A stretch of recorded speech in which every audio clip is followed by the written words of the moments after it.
Friends and my dear parents, JEE 2025 online application form fill చేయడానికి అందరు students and parents ఇబ్బంది పెడుతున్న విషయం OBC NCL certificate and EWS certificate. దీనికి సంబంధించి మీకు ఓబీసీ ఎన్సిఎల్ సర్టిఫికేట్ అప్లై చేసి ఉండి రాకపోయినా, ఈడబ్ల్యూఎస్ సర్టిఫికేట్ అప్లై చేసి రాకపోయినా కూడా మీరైతే అప్లికేషన్ ఫామ్ సబ్మిట్ చేయొచ్చు. ఎందుకంటే 22 లాస్ట్ డేట్ ఉంది. మళ్ళీ లాస్ట్ డే వరకు వెయిట్ చేశారనుకోండి, సర్వర్ ప్రాబ్లం వచ్చినా, వేరే నెట్వర్క్ ప్రాబ్లం వచ్చినా, ఇష్యూస్ ఏం వచ్చినా 22 రోజు మీ అప్లికేషన్ ఫామ్ సబ్మిట్ కాకపోవడానికి చాలా ఛాన్సెస్ ఉంటాయి. కాబట్టి 21 లోపే మీ అప్లికేషన్ ఫామ్ మ్యాక్సిమం కంప్లీట్ చేయండి. దీనికి సంబంధించే అందరు స్టూడెంట్స్ అండ్ పేరెంట్స్కి గుడ్ న్యూస్. మీకు EWS certificate, OBC NCL certificate ఇప్పుడు ఇన్ టైంలో రాకపోయినా 21 లోపు మీరైతే అప్లికేషన్ ఫామ్ ఫిల్ చేయొచ్చు. ఇప్పుడు నేను చెప్పిన ప్రకారంగా ఎలా చేయాలనేది క్లియర్గా చూపిస్తాను. వీడియో స్కిప్ చేయకుండా చూడండి, లైక్ చేసి తప్పకుండా షేర్ చేయండి. చాలామంది స్టూడెంట్స్ అండ్ పేరెంట్స్ అందరికీ యూస్ఫుల్ అవుతుంది.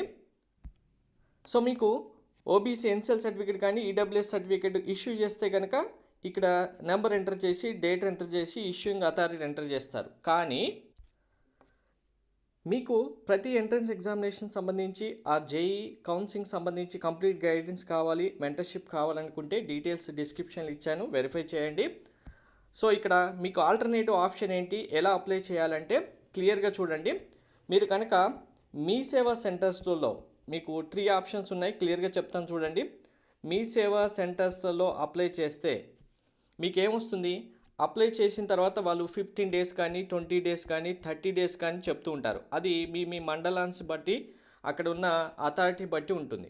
సో మీరేంటి అంటే మీ సేవా సెంటర్లో అప్లై చేస్తే కనుక మీకు డైరెక్ట్గా రిసిప్ట్ ఇస్తారు కదా, మీకు సర్టిఫికేట్ కన్ఫర్మ్గా వస్తుంది అనుకున్న స్టూడెంట్స్, అది ఈడబ్ల్యూఎస్ అయినా సరే, ఓబీసీ ఎన్సిఎల్స్ అయినా సరే, కన్ఫర్మ్గా వస్తుంది అనుకున్న వాళ్ళు మీకు డీటెయిల్స్, రిసిప్ట్లో ఉన్న డీటెయిల్స్ ఇచ్చేసి మీరు అప్లికేషన్ ఫామ్ సబ్మిట్ చేస్తే చాలు, మీకు 100% ఎటువంటి ప్రాబ్లం రాకుండా మీ అప్లికేషన్ ఫామ్ సబ్మిట్ అవుతుంది.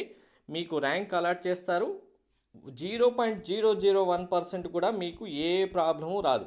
అప్లికేషన్ జస్ట్ మీకు ఏదైతే స్లిప్ ఇస్తారో, స్లిప్లో ఇక్కడ డేట్ ఉంటుంది చూడండి, ఫస్ట్ కాలంలో ఈ డేట్ ఎంటర్ చేయండి. మనకు మరి ఈడబ్ల్యూఎస్ కానీ ఓబీసీ సర్టిఫికేట్ నెంబర్ ఎంటర్ చేయాలి కదా అంటే ఇక్కడ అప్లికేషన్ నెంబర్ అని ఉంటుంది చూడండి. ఈడబ్ల్యూఎస్ అయితే ఈడబ్ల్యూఎస్తో స్టార్ట్ అవుతుంది, ఓబీసీ అయితే ఓబీసీ స్టార్ట్ అవుతుంది. ఇక్కడ అప్లికేషన్ నెంబర్ ఏదైతే ఇచ్చారో ఈ నెంబర్ ఎంటర్ చేయండి.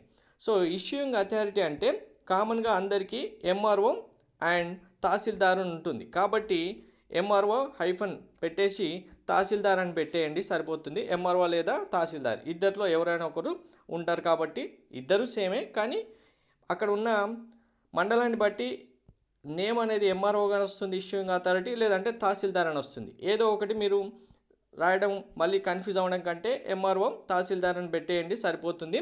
సో ఇలా మీ అప్లికేషన్ ఫామ్ అందరూ సబ్మిట్ చేయండి. చేసిన తర్వాత మరి మాకు ఇప్పుడు ఓన్లీ జస్ట్ రిసిప్ట్తోనే అప్లై చేశాం కదా, సర్టిఫికేట్ రాకముందే ప్రాబ్లం అవుతుందంటే నో ప్రాబ్లం, చిన్న ప్రాబ్లం కూడా రాదు. సక్సెస్ఫుల్గా మీ ఎగ్జామ్ కంప్లీట్ అయిపోయి ర్యాంక్స్ వస్తుంది. మళ్ళీ కౌన్సిలింగ్ స్టార్ట్ అవుతుంది కదా, కౌన్సిలింగ్ టైం వరకు మీకు ఇప్పుడు వచ్చిన సర్టిఫికేట్ని 4th మంత్ అంటే ఏప్రిల్ 4th తర్వాత, ఏప్రిల్ 1 తర్వాత మీరు సర్టిఫికేట్ మళ్ళీ 2025లో రెన్యువల్ చేసుకుంటే సరిపోతుంది. ఆ సర్టిఫికేట్తోని కౌన్సిలింగ్ అటెండ్ అవుట్. ఇన్ కేస్ మీకు ఆల్రెడీ సర్టిఫికేట్ వచ్చిన స్టూడెంట్స్ మాన్యువల్గా తీసుకున్న వాళ్ళైతే డైరెక్ట్గా మీకు ఇక్కడ డేట్ ఉంటుంది, ఇష్యూయింగ్ అథారిటీ తహసీల్దార్ లేదా ఎంఆర్ఓ ఉంటుంది. మీకు ఇక్కడ నెంబర్ వాళ్ళే రాసిస్తారు, ఓబీసీ 022 అనో లేకుంటే ఈడబ్ల్యూఎస్సి 022 అనో ఇక్కడ నెంబర్ ఉంటుంది చూడండి. వాళ్ళు ఇచ్చిన డేటు నెంబరు అది ఎంటర్ చేయండి సర్టిఫికేట్. లేదు మీ సేవ నుంచి ప్రింట్ తీసుకున్న నెంబర్ అయితే మీకు బార్ కోడ్ ఉంటుంది, ఇక్కడ రైట్ సైడ్ కార్నర్లో బార్ కోడ్ ఉంటుంది.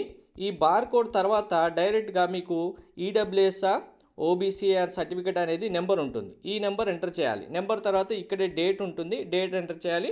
అథారిటీ సేమ్ మీకు డౌన్లో ఇక్కడ తహసీల్దార్ లేదా ఎంఆర్ఓ అని ప్రింట్ వస్తుంది. ఆ డీటెయిల్స్ ఎంటర్ చేస్తే చాలు. ప్రతి ఒక్కరూ లేట్ చేయకుండా వెంటనే మీ అప్లికేషన్ ఫామ్ సబ్మిట్ చేయండి. Thank you.